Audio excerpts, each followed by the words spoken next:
baninga tango kokie papi gene tolobe la vie papi gene tolobe la vie papi gene tolobe la vie. Toko développer toujours ndeka tozo tambusa micro baladère à propos ya mboka na biso Congo toko yeba qu'est-ce qui ne va pas papa akopesa ba propos na ye ndenge mboka ezo tambola mbote mbote nde kombo nani kombo Silva Lutumba tomoni na moto salaka ni moto yo moko personnel to eza obula te moto eza nga moko na bula kanga eza taxi moto voilà na ebité analyse na yo par rapport ya mboka na biso Congo nezo kendela avine kozani bon mboka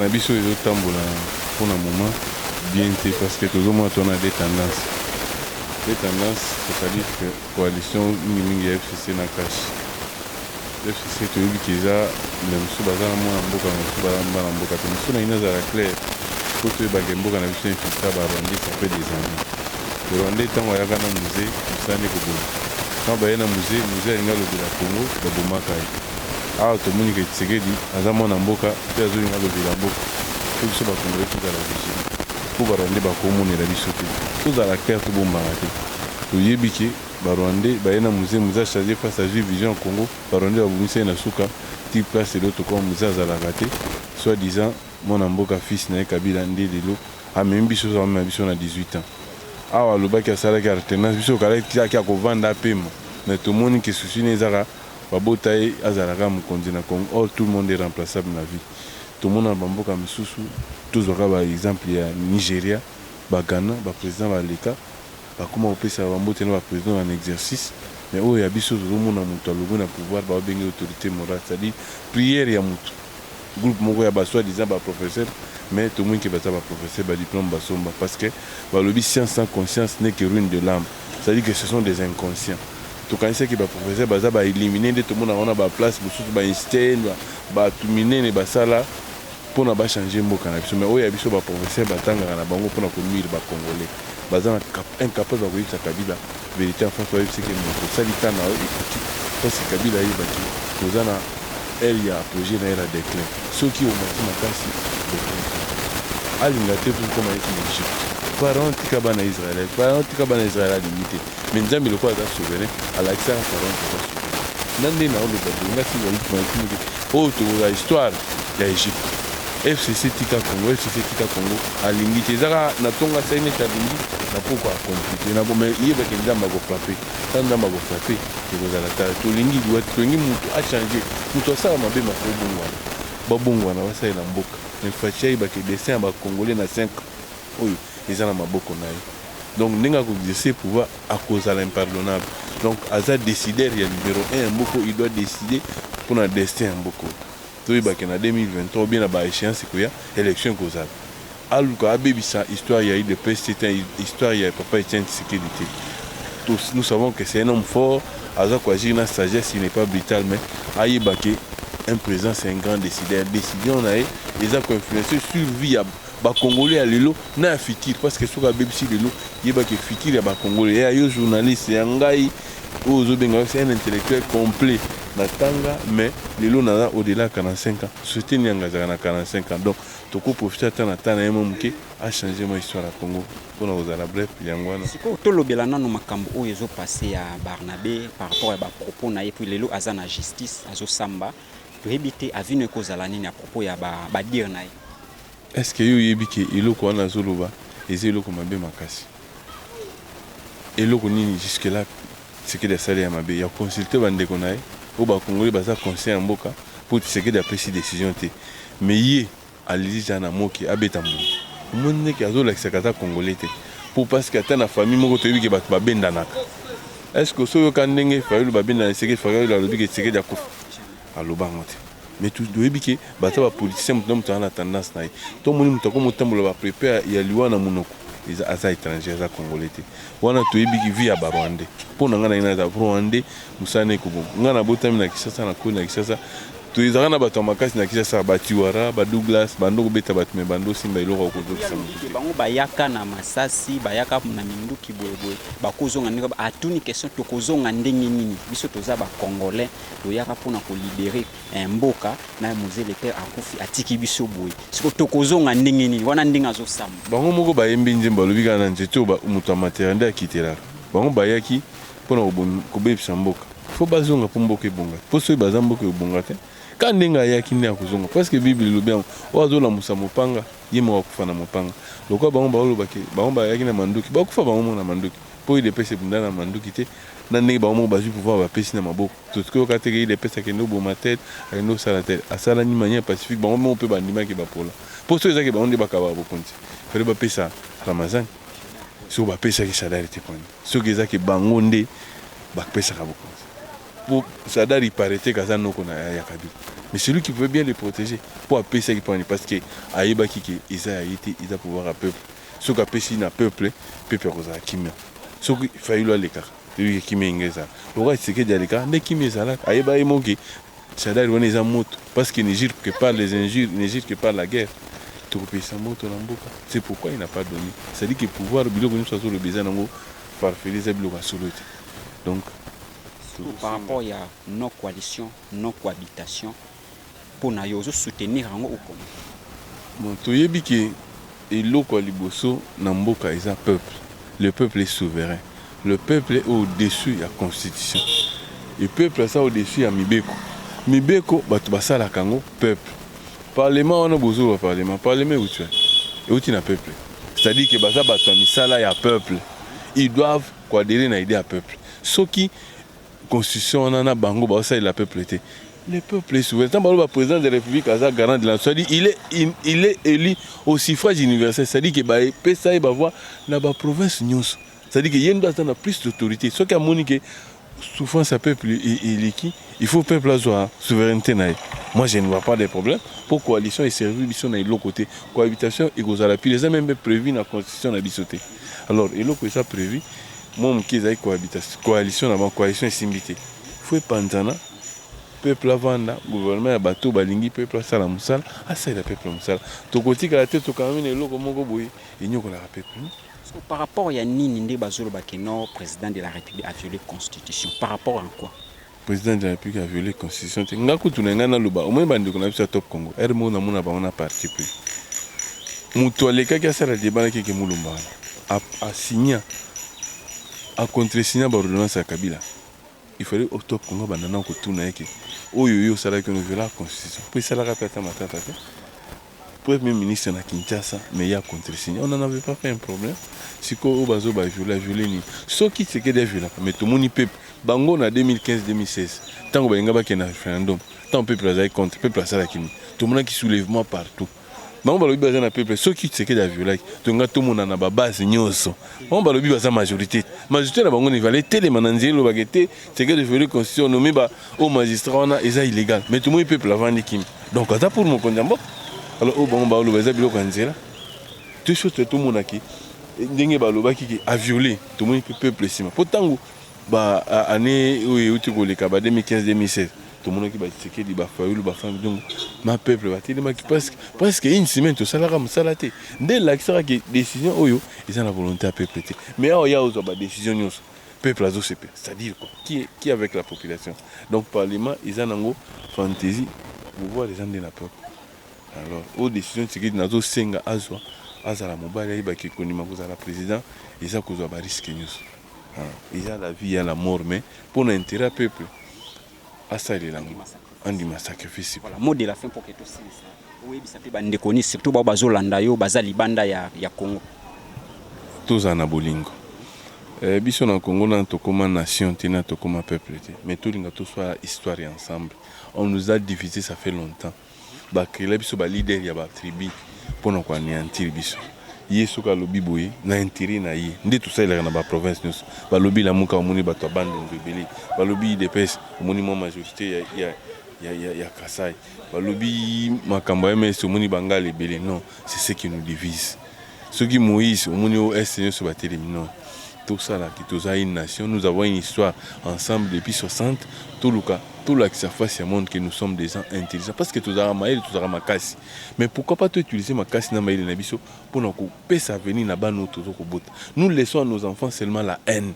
Mouloubé, Mkongwe, Mouyake, Mouswahili. C'est tout ce que nous donnons comme héritage. Mais ceux qui te pèsent biso moko ba toujours exister.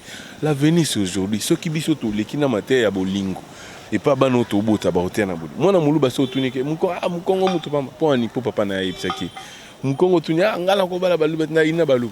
C'est ce que l'enfant va garder dans la tête. Mais ce qui nga moboti na pesi ba nanga na biki eza Mkongo eza mulu beza Muswahili abota mana volonté na ete zanza mena salanga lelo na sala effort pour na zala par exemple Muswahili na sala effort pour na zala Mkongo na sala effort eza volonté nzambi et nzambi a décidé que tout mi retrouver na contrée moko to tebolingo la bandi mboka na biso okeli ba leader ya politique na biso bazo peuple en otage pour battre ka bolingo te battre ka ba intérêt na bango nde iloba suka na osenga tozala makasi totelema devant monguna rwandais Kabila c'est rien Kabila dans ba surveillant à cause de la temps mo bolingo ya Congo mais taba net ba Robert bo bazo sont des rwandais infiltrés tu batana armée tu yebi wasaki na DG azaki na donc ça dit que tozala vigilant les ba rwandais nde bazo surveiller na Kabila wana bazo ngoko surveiller mboka na biso na ba institution na biso donc to tala raté que to bundana Kabila mais to tala que to bundana ba étranger. Okay. Décision chef de l'État Zozwa, qui est passé par là, et bah chef il y a bah dictateur, bah zopé ça conseil, à Solana, de connaître avec quel objectif. Il a connu les Congolais 2 ans en Goéleki, et il 2 ans sous. Il l'a connu. Moi gratuité, sur mon bazar à besoin, on dit bazar majorité dans le gouvernement. Au sommet on bat dans coalition, bah zo mi prennent des peuples à souffrir. Bah on a premier ministre, bah on a 60%, il y a pas ministre. Si que bozo lingapo, bah bozo ngapo bo sarani. Na 60%, il fallait bon l'accès à bravir, bon accompagner gratuité.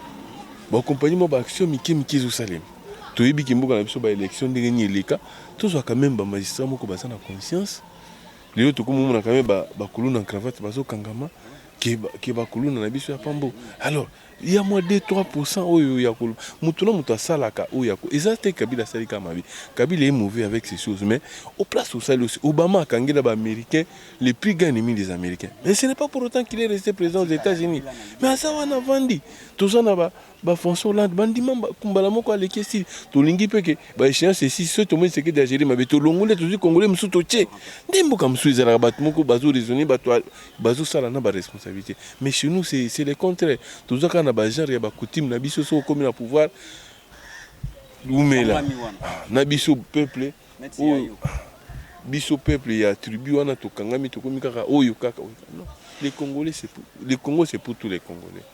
Donc, il y a un hôtel à Bolingo, tu accompagnes mon Kondamboka dans la décision en cause.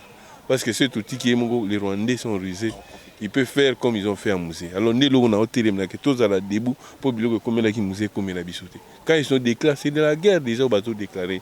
Tous à la vision, tout soutenir mon Kondamboka. Ok, merci. Nabino Nyoso Boza branché né Bolandi Ndeko à lobby en tout cas pour soutenir le président de la République pour que tout chamwa munguna banguna nyoso pembeni mboka na biso moronde to kambango to konzango en tout cas merci. Papi Gene tolobe la vie. Papi Gene tolobe la vie. Batu wana pesa mondo de batu na bango bazala te ba ministre en fonction. Baboy kozana ordre chef de l'État za likolo ya nyonso sauf ya mibeko. Mala likolo nyonso.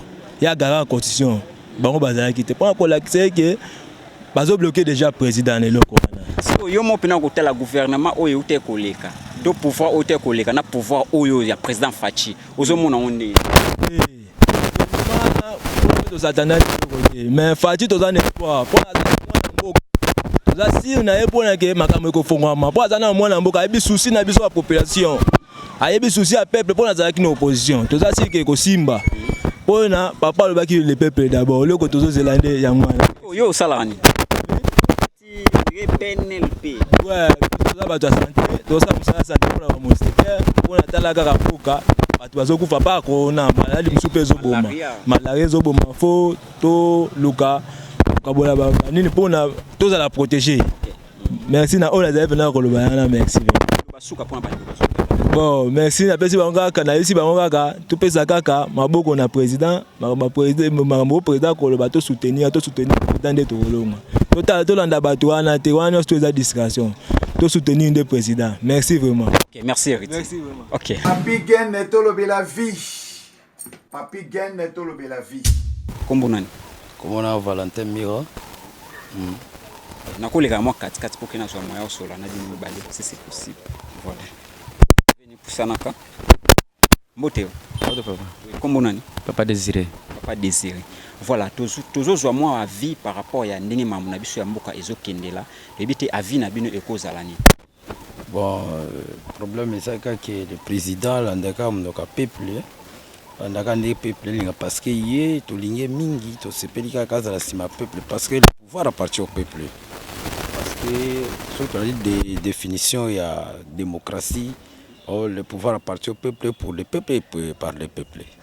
Donc to boy indépendant ba mariage wana, ba mariage ndé yango nezo boma mboka parce que il y a un unique président, donc il est élu par le peuple. Fallait à ça là, oh, il y a moka yebeli à landa donc pour ça il y a peuple, puis pas ça peuple, tant que peuple n'y comment. À landa tiba, et ça n'est rien de mouta conduire biso. Problème des angwana. Si vous par rapport il y a ba consultation ndenge uté koleke la ndenge sileli, na ebité analyse image ne cause la ndenge par rapport à consultation ndenge. Bon, par rapport à consultation ndenge to moni ndenge to leka. A salina no bien parce que a yibi a ligne kozwa idée ya mutu na mutu parce que pour mboka nde batonga ngona batu ils étaient que ils a individu moko c'est ils a tout le monde mais to sinika que alandela au peuple au basali consultation par rapport à ça la décision peuple est là moko pona yé président a décider pour mboka état molane bien. Par rapport ya ndeko bauti kokanga Barnabé ba dire na ye puna mamunde ezokendela ke makambo ya mbuma na ebite yo ide na yo eza nini ya na propos ya papa wa. Bon idée na ye sur bon voilà na ko répondre parce que ye moko ayebi ndenge bakangeli ye bamotif na ye banini donc là-dessus na ko commenter pena mingi pena te parce que il y a un motif pour bakangeli bon voilà n'est d'accord va pena mingi c'était pour na osuki ça soko bon na ko bakisaka que non la population base la peine souci à peuple parce que peuple les souffrir la gratuité oyo bana banyo kama aussi par là les enseignants sont vraiment un peu dérangés les parents banyo kama base la souci de ya peuple papa éviter une par rapport à la situation dans la consultation ndenge elekeleli avis ne kozala ni.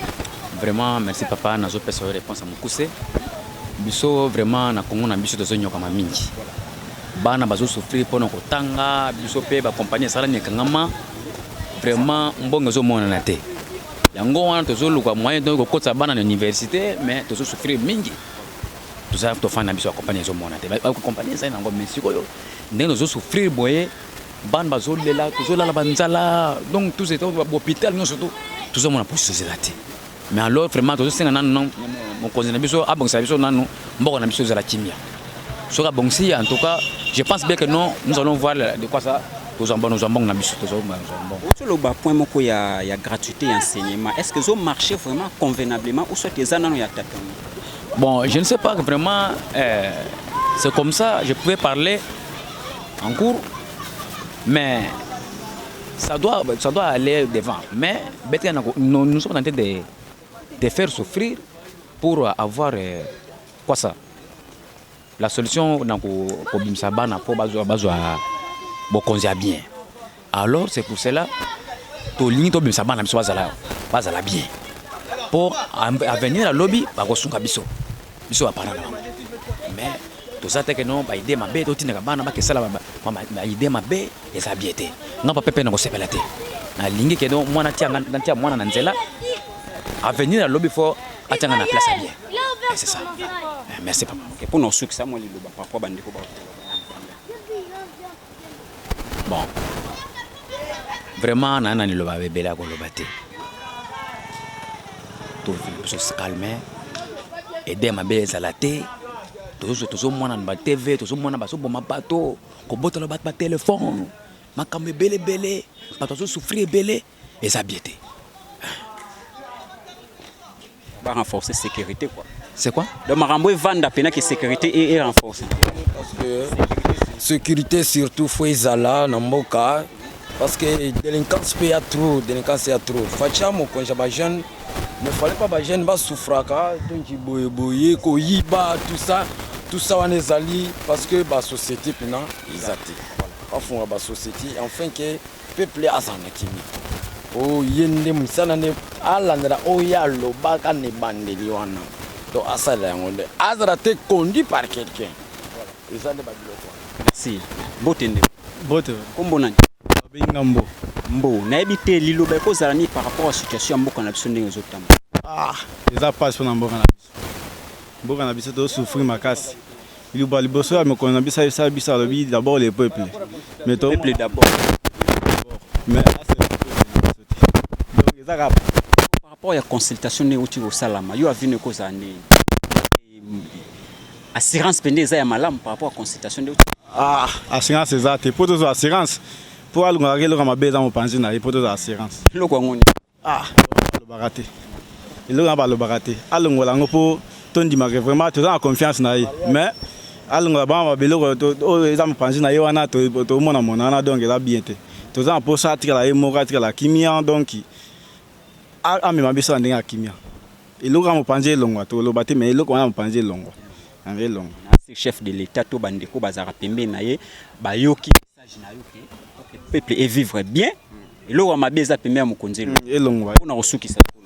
Te pour na reçu qui ça. Donc vraiment ba e ba